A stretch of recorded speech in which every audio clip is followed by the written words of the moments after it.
Et nous y sommes. Nous sommes dans notre nouvelle étape en tant qu'Église. Nous avons prié tellement longtemps. Nous avons tellement désiré ce moment. Et on veut rendre la gloire au Seigneur ce matin pour ça. Amen. Aujourd'hui, on ne va pas vers une nouvelle étape. Nous y sommes. Alors, je n'ai pas voulu reprendre le même titre. On s'est posé la question avec quelques-uns. Mais quel titre donner à ce message ce matin? C'est juste pour changer un petit peu, nouvelle saison. Est-ce que tu peux tourner vers ton voisin? Tu dis, le pasteur a l'air très inspiré en ce moment. C'est une nouvelle saison pour nous. On lit un texte ensemble dans Ésaïe chapitre 43 et verset 18. Ce texte nous dit, si vous avez votre téléphone ou votre Bible avec vous, je vous laisse un peu le temps de chercher.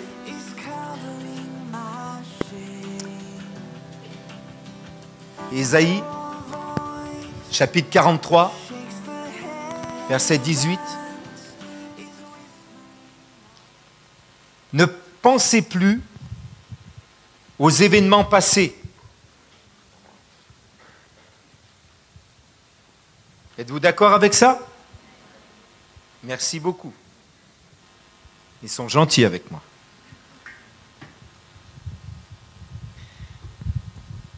Ne pensez plus aux événements passés.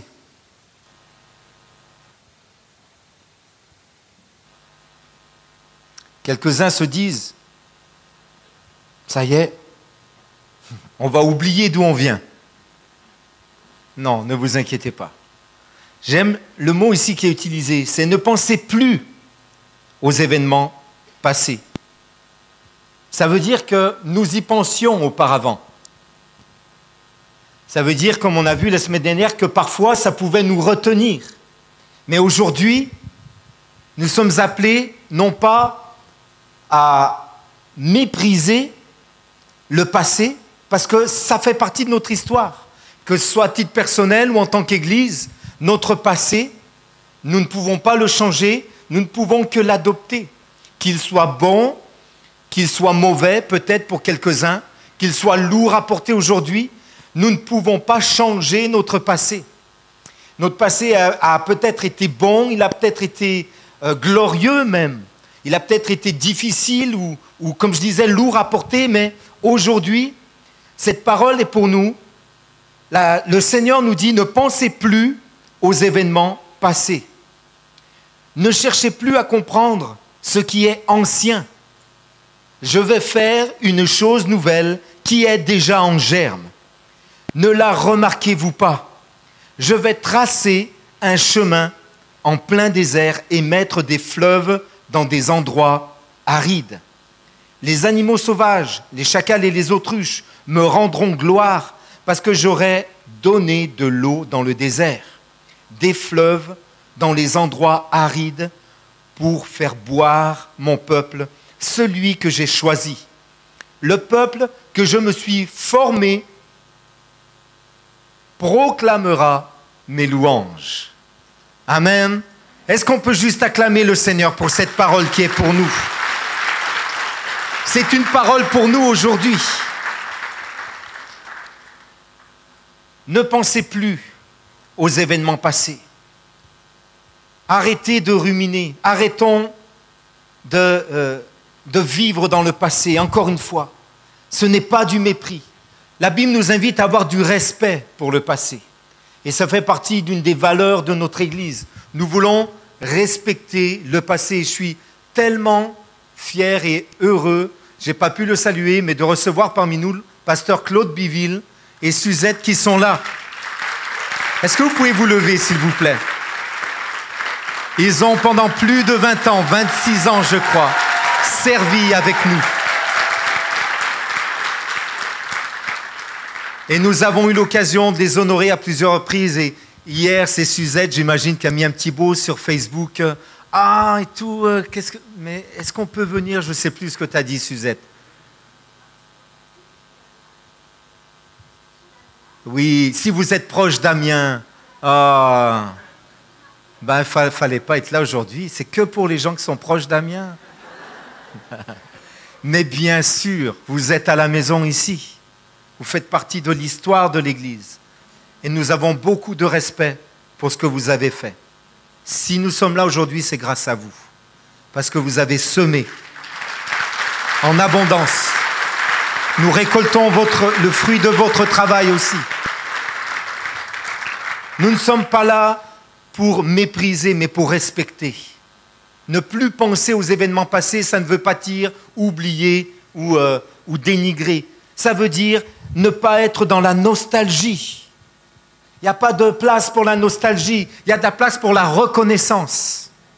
Nous sommes profondément reconnaissants, mais nous ne sommes pas nostalgiques, parce que Dieu a de bonnes choses pour nous aujourd'hui. Et il aura des choses excellentes pour nous encore demain. Si quelqu'un a des cœurs, dites Amen avec ça, s'il vous plaît. Amen. On peut acclamer le roi, acclamons-le. C'est une vérité. Quand on lit dans le contexte ici, ne pensez plus aux événements passés. À partir du verset 15, il est dit ceci. Voici ce que dit l'Éternel, celui qui ouvre un chemin dans la mer et un passage dans l'eau puissante, qui fait partir en campagne des chars et des chevaux, une armée et de puissants guerriers. Ils se couchent tous ensemble pour ne plus se relever. Ils sont anéantis, éteints comme une mèche. Ne pensez plus aux événements passés. Ne cherchez plus à comprendre ce qui est ancien. Je vais faire une chose nouvelle, qui est déjà en germe. Quand on lit dans le contexte, c'est juste étonnant que le prophète ici parle de la part du Seigneur et le Seigneur nous dit « J'ai fait des miracles dans le passé, j'ai fait des choses prodigieuses.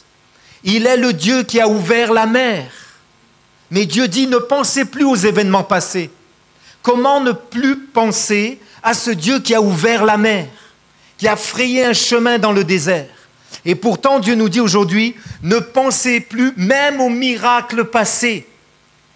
Encore une fois, Dieu a un miracle nouveau pour nous aujourd'hui. Et le miracle du passé peut nous enfermer. Il peut nous garder dans le passé. Mais il est le Dieu du présent. Il est celui qui est le même hier, aujourd'hui et pour l'éternité. Amen. Il est le Dieu du miracle. Mais le miracle passé est passé. Il y a un miracle nouveau pour nous qui prend place aujourd'hui. Je vais faire une chose nouvelle qui est déjà en germe. Ne la remarquez-vous pas? Combien la remarquent ce matin? Combien sentent même que dans votre cœur, à titre personnel, Dieu est en train de faire germer quelque chose de nouveau aujourd'hui? C'est le commencement d'une vie nouvelle pour vous aujourd'hui. Votre passé vous a retenu jusqu'à présent, peut-être dans la culpabilité, mais Jésus est celui qui pardonne et il est celui qui nous rend libres également. Amen.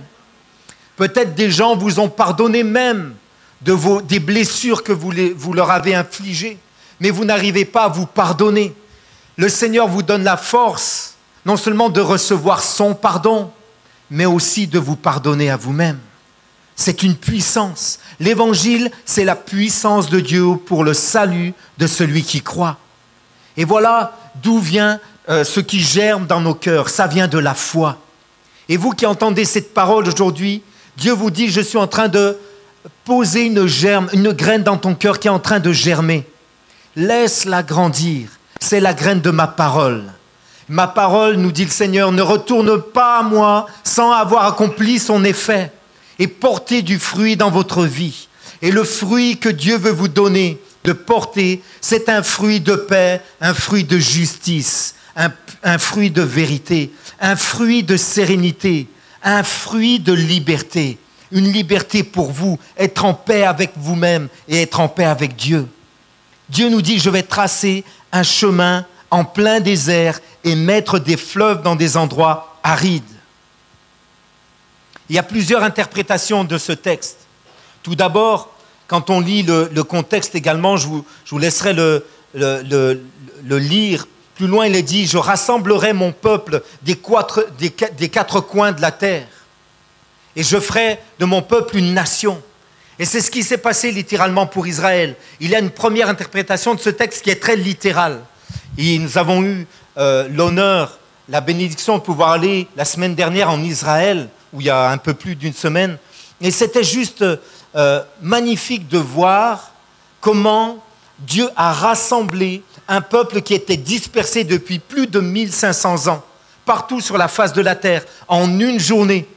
Ce peuple a retrouvé son état, il est redevenu une nation, il a retrouvé sa terre. Et c'était une prophétie de la Bible. Et ici, dans ce contexte, il est question de ça. D'abord, ça s'applique à Israël. Et Dieu a fait ce miracle.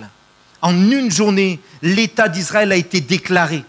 Et sous l'impulsion de ce grand leader Ben Gourion, plusieurs centaines de milliers de personnes ont rejoint l'État d'Israël, la terre d'Israël.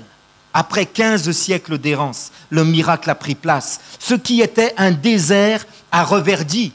Ce qui était une terre à des endroits désertiques, à d'autres endroits marécageux, incultes, a repris vie. Aujourd'hui, c'est l'un des territoires les plus prolifiques. Ils sont tellement fiers de leurs fruits qu'ils vous en parlent, on dirait que c'est leur identité.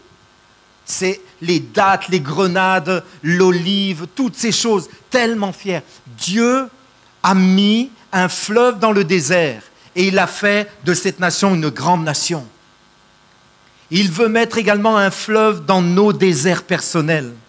Ces endroits où personne ne va dans nos cœurs, dans nos pensées, là où nous sommes les plus seuls au monde, ces endroits que personne ne connaît, les combats que personne ne connaît, ce qui est le plus désertique en nous.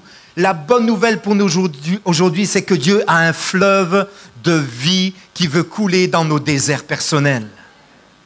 Et nous allons, par sa grâce, porter du fruit. C'est son désir. Je mettrai un chemin dans le désert et des fleuves dans la solitude. C'est étonnant de comprendre un chemin dans le désert, alors que le peuple d'Israël a erré après sa sortie du pays d'Égypte pendant 40 ans dans le désert, comme s'il n'avait pas de chemin. Mais Dieu est en train de nous dire, comme il l'a fait pour le peuple d'Israël, il les a rassemblés, il les a guidés, même dans un endroit où il n'y avait pas de chemin. Il dit, si tu te sens perdu dans la vie, si tu te sens seul et isolé, si tu te sens comme tourné en rond, je vais mettre un chemin dans ton désert. Je vais te guider pas à pas et je vais te montrer le chemin. Et ce chemin, c'est une personne. C'est ce nom merveilleux que nous avons chanté. C'est le beau nom de Jésus. Je suis le chemin, la vérité, la vie, nous a dit le Seigneur Jésus. Il est le chemin dans ton désert. Il est celui qui va t'aider à sortir de cet endroit infernal où tu tournes en rond. Il est celui qui va mettre un fleuve dans ta solitude. Oui, il y a une interprétation également spirituelle pour nous de ce texte où Dieu nous parle finalement de cette nouvelle alliance. Nous l'avons lu ensemble tout à l'heure. Il va rassembler un peuple, et il va faire de lui son peuple, une nation, et il va faire de nous des adorateurs.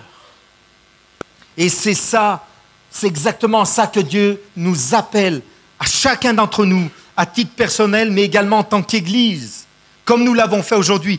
Quelle bénédiction de pouvoir louer ensemble. Depuis tant d'années, nous rêvions chaque dimanche de nous retrouver ensemble pour louer Dieu.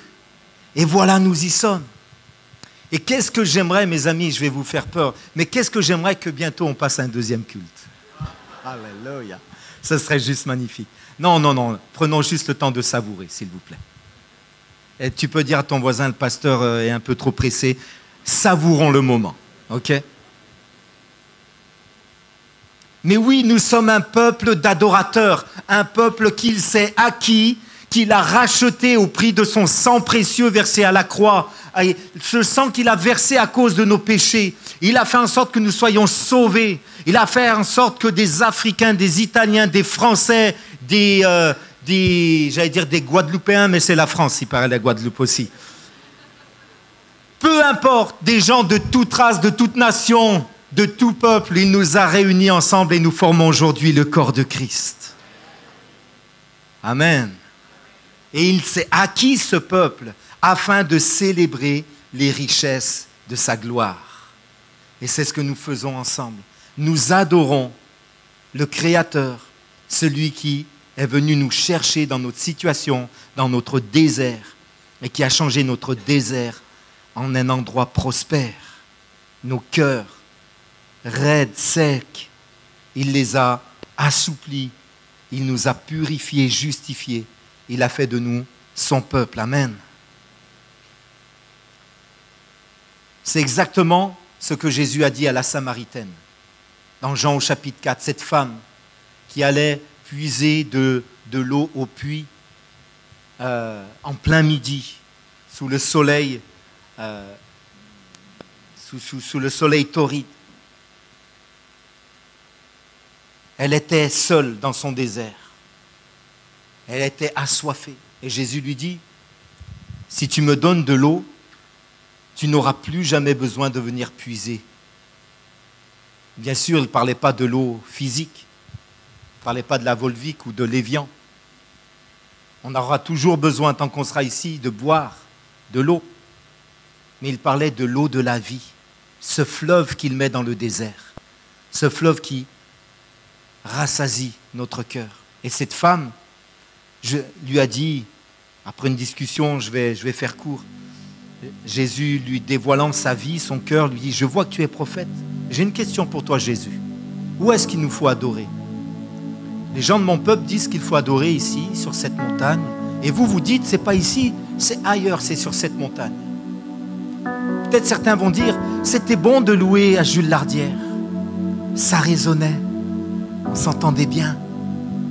Et d'autres vont dire, ah non, c'est mieux ici. C'est plus beau, c'est plus grand. C'est pas à Jules Lardière ou 38 rue Le Tintoret qu'il faut adorer. Car Dieu ne veut pas qu'on l'adore dans un endroit spécifique, même si cet endroit est fait pour qu'on se rassemble. L'objet de notre adoration, ce n'est pas un lieu, ce n'est pas un bâtiment. Et même si on a tout donné pour être là ensemble aujourd'hui. J'ai vu des gens tellement pleins de foi à Jérusalem, dans cette église, l'église du Saint-Sépulcre, où le Christ serait mort sur le mont Golgotha, où on l'aurait déposé. Des gens en train de poser des linges sur une pierre, la pierre où Jésus, on aurait déposé le corps de Jésus, espérant comme recevoir une bénédiction. Une foi tellement grande, ça m'a tellement touché. Et en même temps, j'étais tellement triste parce que Dieu ne se trouve pas dans un endroit spécifique. Il se trouve là où on lui fait place par la foi. Et ça se trouve dans notre cœur, dans notre intimité. Et c'est ce que Jésus a dit à cette femme. Ce n'est pas sur le mont Garizim ou ailleurs qu'il faut adorer. Car Dieu cherche des adorateurs en esprit et en vérité. Amen. Et nous sommes tous capables d'adorer Dieu en esprit et en vérité. Comment le faire? Pour vous qui nous rejoignez aujourd'hui, il suffit de le recevoir, de recevoir le Christ par la foi, simplement. Dieu reste le même en réalité, et je conclus aujourd'hui. Il fait toujours et encore toutes choses nouvelles. Qu'est-ce que ça veut dire, cette phrase? On n'est pas là pour mépriser le passé, mais on est là pour ne plus y penser. Et ce Dieu qui a fait de grands miracles dans le passé va faire de nouveaux miracles pour nous, et ça commence aujourd'hui. Aujourd'hui même, Dieu est encore capable de guérir quelqu'un au milieu de nous. Plusieurs parmi nous pourraient témoigner d'une guérison. Aujourd'hui même, Dieu est encore capable de relever ceux qui sont affligés. Tellement de gens sont abattus. On est venu me dire ce matin, pasteur, j'ai reçu quelque chose, il faut que je te le partage. Cet endroit doit être un hôpital spirituel. Et c'est ce que nous voulons. Nous voulons un endroit où des gens sont soignés par la grâce, par la puissance du Seigneur Jésus. C'est ça que nous voulons.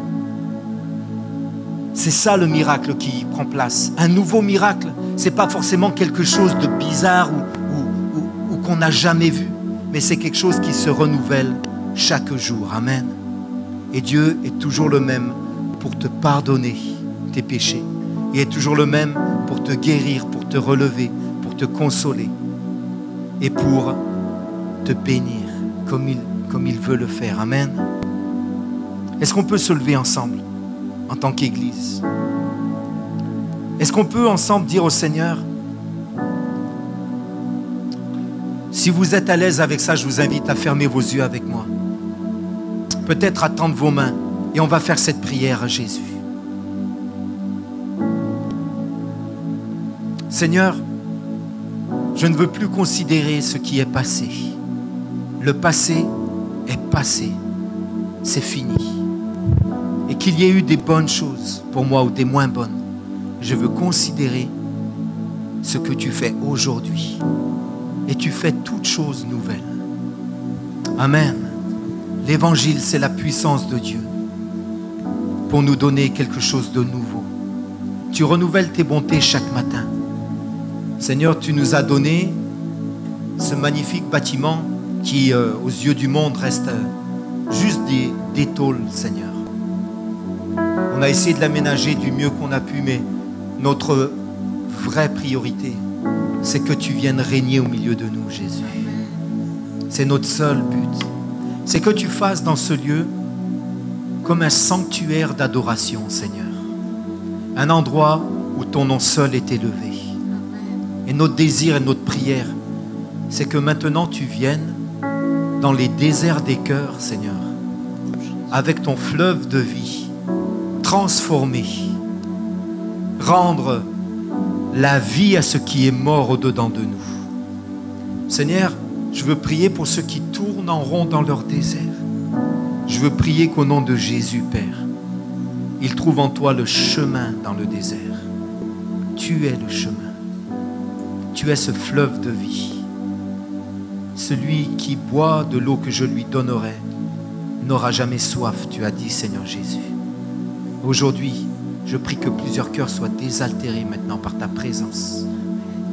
Seigneur, je veux prier particulièrement pour mes amis, peut-être qui nous rejoignent, qui veulent dire, moi, Seigneur Jésus, je veux commencer quelque chose de nouveau avec toi. Je reçois ta parole comme une graine qui commence à germer dans mon cœur. Je veux la laisser porter du fruit. Si c'est votre désir, pendant qu'on a les yeux fermés, je voudrais vous inviter. Levez votre main bien haut à votre place. Vous qui voulez recevoir le Seigneur Jésus dans votre vie. Vous qui voulez dire au Seigneur Jésus, moi Seigneur, j'ai besoin de toi. Il y a deux mains qui se lèvent ici. Une autre main qui se lève également. Une autre main également qui se lève ici au milieu. Sur le fond également une main. Peut-être quelqu'un ici également sur le devant. Quelqu'un qui va dire Seigneur Jésus. Sur le côté également, des mains se lèvent. Gardez vos mains bien haut s'il vous plaît. On est là, on prie, on garde nos yeux fermés avec l'Église. Et on croit que, également sur ma droite, une main qui se lève bien haut. On croit que c'est le temps où Dieu va faire quelque chose de nouveau en vous. Seigneur, on prie ensemble pour nos amis. Et on les remet entre tes mains et on sait que c'est là que se trouve la vraie vie. On te remercie pour ton amour immense pour nous et pour eux. Et on prie maintenant, on sait Seigneur que tu viens par ton esprit, que tu viens les bénir en cet instant, que tu viens les relever, les consoler, les pardonner, les guérir, les fortifier. Et nous déclarons que ce qui est ancien est passé. Seigneur, nous ne voulons plus considérer avec eux ce qui est passé, mais nous voulons regarder à ce que tu fais pour nous aujourd'hui. Grâce à ton amour, tu mets un fleuve nouveau dans nos cœurs. Tu mets un fleuve nouveau dans notre vie, Seigneur. Tu traces un chemin dans le désert et tu nous conduis vers l'éternité. Aujourd'hui, on regarde au futur et on dit, avec mon Dieu, tout est possible. Amen. Avec mon Seigneur, je ne crains plus rien. Amen. Avec Jésus comme berger, j'avancerai dans la vie. Plus rien ne me retiendra, car il me conduit et il a le meilleur pour moi. Seigneur, que ton règne vienne dans chacune de nos vies et dans l'Église. Amen. Amen. Et tous ceux qui croient que Jésus le fait, est-ce qu'on peut l'acclamer aujourd'hui? Une nouvelle saison qui s'ouvre à nous.